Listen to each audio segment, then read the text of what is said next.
Hi everyone, welcome back to my channel.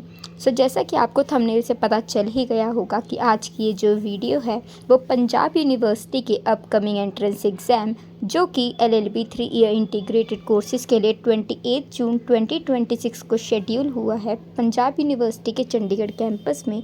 उसके आज हम most expected current affairs discuss करने वाले हैं। अब हमारे लिए जो करंट अफेयर्स है वो डिस्कस करना इसलिए ज़रूरी है क्योंकि आपके जो एग्ज़ाम है वो 100 मार्क्स का रहने वाला है, जिसमें से 30 मार्क्स यानी कि ऑलमोस्ट 30% जो आपका सिलेबस है वो आपका करंट अफेयर्स बेस्ड है। इसमें वैसे लास्ट 1 ईयर के करंट अफेयर्स आते हैं, बट ज़्यादा चांसेस होते हैं बैक 6 मंथ्स के करंट अफेयर्स आने के, यानी कि दिसंबर 25 टू मई 26 तक के। तो सबसे पहले हमारा जो क्वेश्चन है वो ये है, recently which metro became world's longest driverless train network. Option A Delhi metro, option B New York metro, option C Japan metro, option D Riyadh metro. तो इसका करेक्ट आंसर है ऑप्शन डी रियाद मेट्रो। जो Riyadh metro है वो Saudi Arabia में officially announce की गई है वर्ल्ड की longest fully driverless train network, जो कि 176 किलोमीटर्स तक एक्सटेंडेड है और 6 लाइंस और 85 स्टेशंस को सबमर्ज करती है। इसके बाद जो सेकंड करंट अफेयर होता है वो होता है, on which date International Day for the Abolition of Slavery 2025 is celebrated. अब हमारे ऑप्शंस है, ऑप्शन ए 1 दिसंबर, ऑप्शन बी 2 दिसंबर, ऑप्शन सी 3 दिसंबर, ऑप्शन डी 4 दिसंबर। इसका करेक्ट आंसर है 2 दिसंबर, ऑप्शन बी।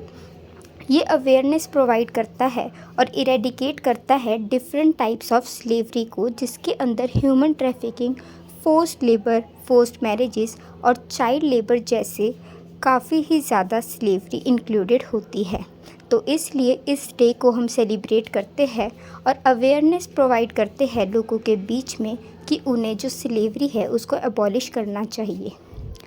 इसके बाद हमारा जो नेक्स्ट करंट अफेयर है वो है, National Pollution Control Day 2025 is celebrated on which date. Options again हमारे पास है 1 दिसंबर, 2 दिसंबर, 3 दिसंबर एंड 4 दिसंबर की। करेक्ट ऑप्शन है 2 दिसंबर। जो नेशनल पॉल्यूशन डे है ये कोमेमोरेट करता है 1984 भोपाल गैस ट्रेजेडी के विक्टिम्स के, और अवेयरनेस प्रोवाइड करता है कि हमें डिफरेंट फॉर्म्स ऑफ पॉल्यूशन को कंट्रोल करना चाहिए। ये इंडिया में सेलिब्रेट किया जाता है एनुअली हर 2 दिसंबर को। ये जो डे है वो प्रिवेंटिव मेजर्स और डिफरेंट पॉलिसीज़ के बारे में अवेयर करता है लोगों को, ताकि वो एयर, वाटर और सॉइल पॉल्यूशन को रिड्यूस कर सके। इसके बाद जो हमारा फोर्थ करंट अफेयर आता है वो आता है, to which body has India been reelected for the 2025 to 29 tenure. Option A UN Security Council, option B WHO Executive Council, option C UNESCO Executive Board, option D World Bank board. इसका correct answer है option C UNESCO Executive board.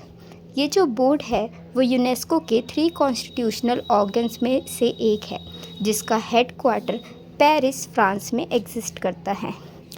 जो ये board है उसके अंदर 58 countries as a member state count की जाती है, जो कि हर 4 साल के बाद इलेक्ट की जाती है जनरल कॉन्फ्रेंस के थ्रू, और इंडिया भी इस बारी के टेन्योर में री इलेक्ट हुआ है 58 मेंबर स्टेट्स में से एक स्टेट। इसके बाद जो हमारा 5th MCQ है वो है, in which category has India been reelected to the international maritime organisation IMO council.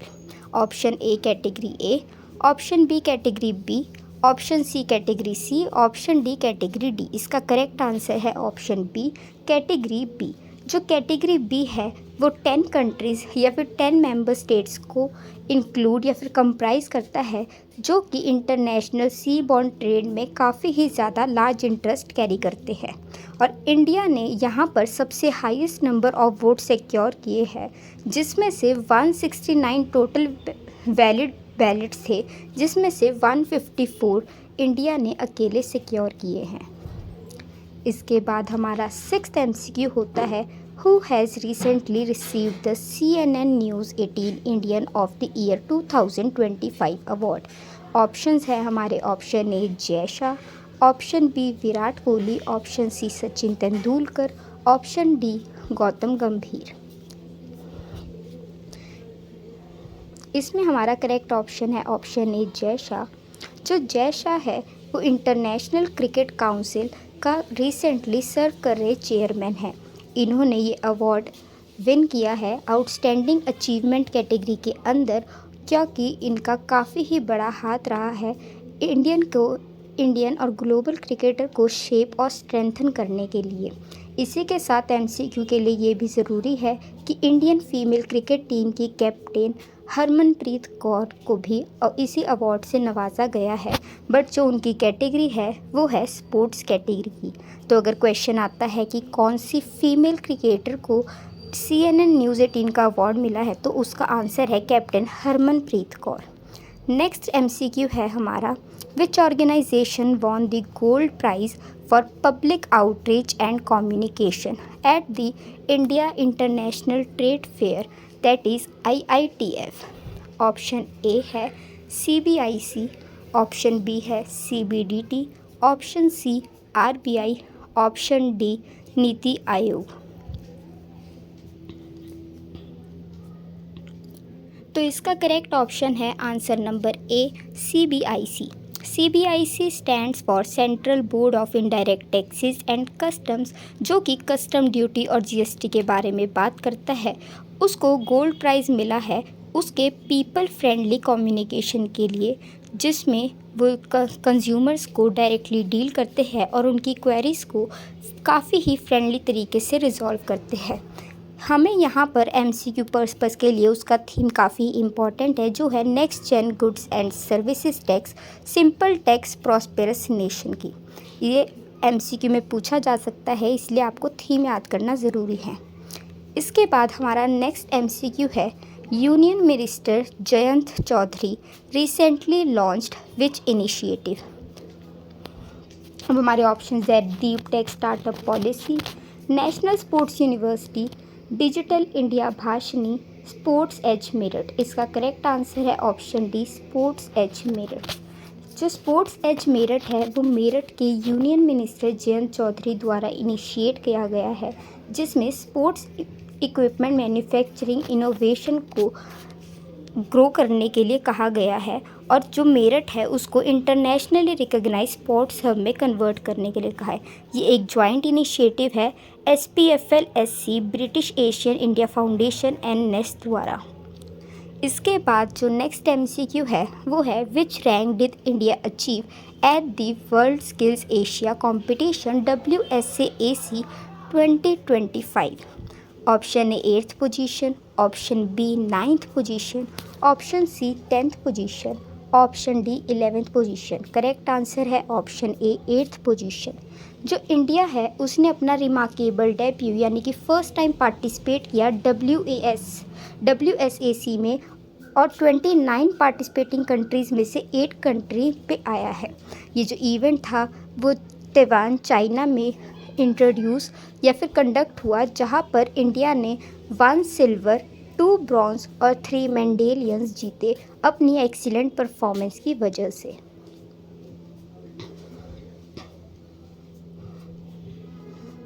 इसके बाद हमारा नेक्स्ट MCQ है recently which Indian cricketer breaks the world record and takes number 1 spot in 6 hitters list in ODI cricket match. यहाँ पर हमारा question है कि ऐसा कौन सा इंडियन क्रिकेटर है जिसने हाईएस्ट सिक्सेस मारे हैं ODI क्रिकेट मैच में। ऑप्शन है विराट कोहली, KL राहुल, रोहित शर्मा, संजू सैमसन। तो करेक्ट आंसर है option number C Rohit Sharma. जो रोहित शर्मा है अब वो होल्ड करते हैं वर्ल्ड रिकॉर्ड सबसे ज़्यादा ODI क्रिकेट में सिक्सेस मारने के लिए। उन्होंने अभी रिसेंटली शाहिद अफरीदी को पीछे छोड़ा है। जो शाहिद अफरीदी थे उन्होंने अभी तक ODI में 351 सिक्सेस सिक्योर किए हैं, बल्कि जो रोहित शर्मा है उन्होंने 352 सिक्सेस सिक्योर किए हैं।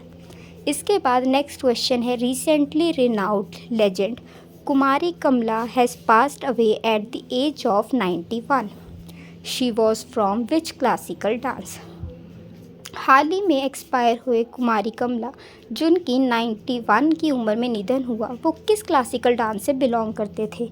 Option A Kathak, option B Bharatanatyam, option C Kuchipudi, option D Mohiniyattam. तो इसका करेक्ट आंसर है ऑप्शन नंबर बी भरतनाट्यम। बचपन से ही जो कुमारी कमला थे उन्होंने 100+ फिल्म्स में पार्टिसिपेट किया है और वो सेलिब्रेट की गई थी Queen of Dance by Jawaharlal Nehru. इसके बाद नेक्स्ट MCQ है, on which date world's AIDS Day 2025 is celebrated? Options are 1 दिसंबर, 2 दिसंबर, 3 दिसंबर और 4 दिसंबर। इसका करेक्ट आंसर है ऑप्शन ए 1 दिसंबर। 1 दिसंबर को वर्ल्ड्स एड्स डे सेलिब्रेट किया जाता है HIV डिसीज़ के बारे में अवेयरनेस फैलाने के लिए। अगेन हमें इसके थीम पे ध्यान देना है जो है overcoming disruption transforming the AIDS response. इसके बाद हमारा नेक्स्ट MCQ है, 56th international film festival of India the Golden Peacock for best feature film was awarded to which film? तो इंटरनेशनल फिल्म फेस्टिवल का सबसे बड़ा जो अवार्ड होता है वो गोल्डन पीकॉक अवार्ड होता है। तो ये जो अवार्ड है वो किस फिल्म को दिया गया है उनके बेस्ट फीचर के लिए? तो यहाँ पर हमारे पास 4 ऑप्शंस अवेलेबल है एंड इसका करेक्ट आंसर है option A skin of youth. जो स्किन ऑफ यूथ है ये जो इंटरनेशनल फिल्म फेस्टिवल है वो गोवा में कंक्लूड हुआ था, जहाँ की closing ceremony doctor Shyam Prasad Mukherjee indoor stadium में कंडक्ट की गई थी। ये जो अवार्ड है वो फिल्म के डायरेक्टर ऐश में फेयर को अवार्ड किया गया है।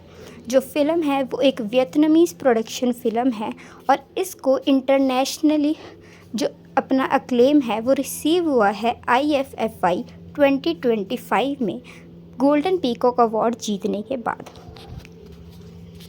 इसके बाद हमारा नेक्स्ट क्वेश्चन है, at 56th international film festival of India the silver peacock for best feature film was awarded to which film?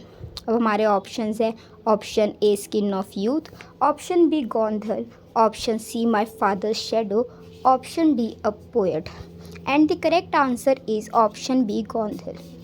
ये जो अवार्ड है वो गौंधल के डायरेक्टर संतोष दवाखर को अवार्ड किया गया है एंड ये जो अवार्ड है सिल्वर पीकॉक का ये सेकंड लार्जेस्ट अवार्ड है इंटरनेशनल फिल्म फेस्टिवल का, जो गोल्डन पीकॉक अवार्ड के बाद आता है।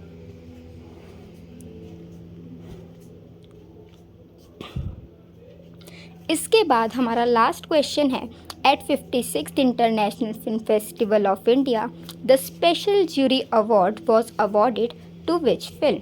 यानी कि 56th इंटरनेशनल फिल्म फेस्टिवल में स्पेशल ज्यूरी अवार्ड किस फिल्म को दिया गया है? अब हमारे ऑप्शन है skin of youth, Gondhal, my friend shadow and a poet. तो इसका करेक्ट आंसर है option C my father's shadow.